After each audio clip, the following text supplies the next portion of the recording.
मुखिया जी की खूबसूरत बेटी और जमींदार का नशेड़ी बेटा। सुबह का समय था और मुखिया अपने घर के बाहर बैठे धूप सेक रहे थे कि अचानक याद आया कि आज बेटी को पास के जमींदार अपने बेटे के साथ देखने आ रहे हैं। मुखिया जी ने जोर से आवाज़ देकर अपनी पत्नी से कहा, सुनो भाग्यवान, बेटी कहीं दिख नहीं रही है। कहाँ है? पत्नी ने जवाब देते हुए कहा, बिटिया सो रही है। बोलो क्या काम है? मुखिया बोला, बिटिया के लिए पास के जमींदार जी रिश्ता लेकर आ रहे हैं और रिश्ता तय भी हो जाता है। मुखिया अपनी बेटी से बहुत ही ज़्यादा प्यार करता था क्योंकि मुखिया जी की एक ही खूबसूरत बेटी थी। मुखिया अपने गांव में सबसे ज़्यादा पैसे वाला आदमी था। उसकी बेटी की शादी पास ही के अमीर जमींदार के इकलौते बेटे से तय कर दी। मुखिया ने अपनी बेटी की शादी बड़ी ही धूमधाम से कर दी, लेकिन शायद उसकी बेटी के भाग्य में सुख बिल्कुल भी नहीं था, क्योंकि शादी के कुछ ही दिनों बाद उसके पति को शराब पीने की और महंगा नशा करने की आदत पड़ गई। इसलिए कुछ ही साल बाद वह बिल्कुल गरीब हो गए। तब बेटी की ऐसी हालत देखकर मुखिया जी की पत्नी कहती हैं, सुनो जी, अपने पास बहुत सारा धन पड़ा है और आप बिना मतलब जहाँ भी जाते हो दान कर देते हो।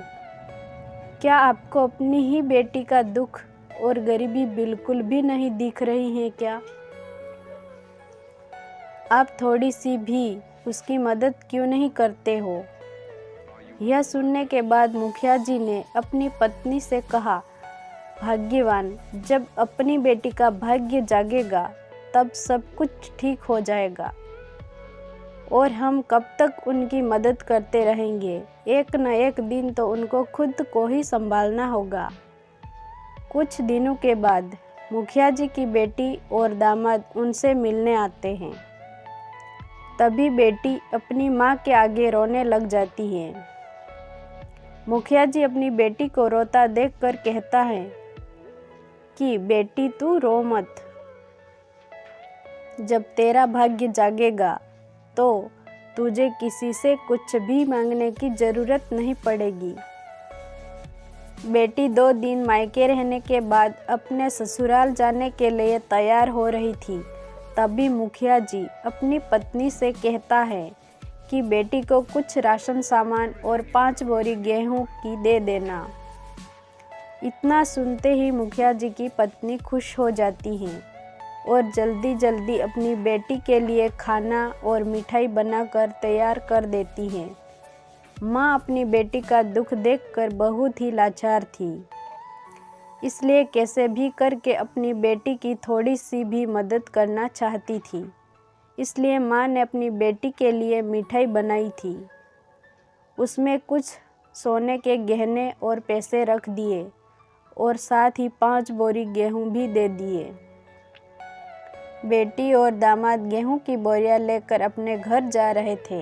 तभी रास्ते में उस लड़की के पति ने सोचा कि इस तांगे वाले को किराया ना देकर सास ने जो मिठाई दी है वो ही दे देंगे, ताकि अपना किराया बच जाएगा। वह तांगे वाला उनका सामान उनके घर पर पहुंचा देता है। तभी मुखिया की लड़की के पति ने उस तांगे वाले से कहा कि हमारे पास किराया नहीं है, ऐसा करो कि तुम ये मिठाई ले जाओ। उस तांगे वाले ने उसकी मजबूरी देखकर वह मिठाई ले ली, लेकिन फिर उस तांगे वाले ने सोचा कि मैं इस मिठाई को अपने दोस्त हलवाई को बेचकर उससे पैसे ले लेता हूँ। तब उस तांगे वाले ने अपने दोस्त हलवाई को वो मिठाई बेच दी और उसके बदले में पैसे ले लिए। तभी उसी वक्त मुखिया जी वहीं से गुजर रहा था। उसने सोचा कि घर में बनाई मिठाई तो ख़त्म हो गई होगी, इसलिए थोड़ी मिठाई खरीद लेता हूँ। तो उस हलवाई ने मुखिया जी को वही मिठाई दे दी, जिस मिठाई को अभी कुछ देर पहले तांगे वाला बेच कर गया था। तो जैसे ही मुखिया जी उस मिठाई को खाने के लिए मिठाई का पैकेट खोला, तो उसमें देखा कि उस मिठाई के बॉक्स में सोने के गहने और पैसे थे। जैसे ही मुखिया जी की पत्नी ने देखा तो उसकी आंखों में आंसू आ गए। तब मुखिया जी ने पत्नी से पूछा कि क्या हुआ, तुम्हारी आंखों में आंसू?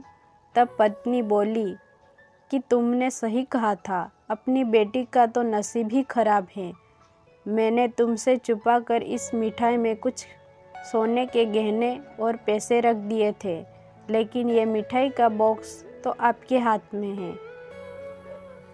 तभी मुखिया जी ने अपनी पत्नी को अपने सीने से लगाकर कहा कि भाग्यवान, मैंने कहा था कि बिना भाग्य के किसी को कुछ भी नहीं मिल सकता, और ये लीला तो उस भगवान की है।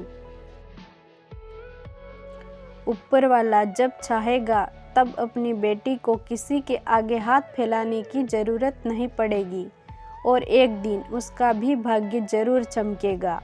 इसलिए जीवन में हमेशा आप अच्छे कर्म करते रहोगे तो एक दिन भाग्य भी आपके पीछे भागने पर मजबूर हो जाएगा।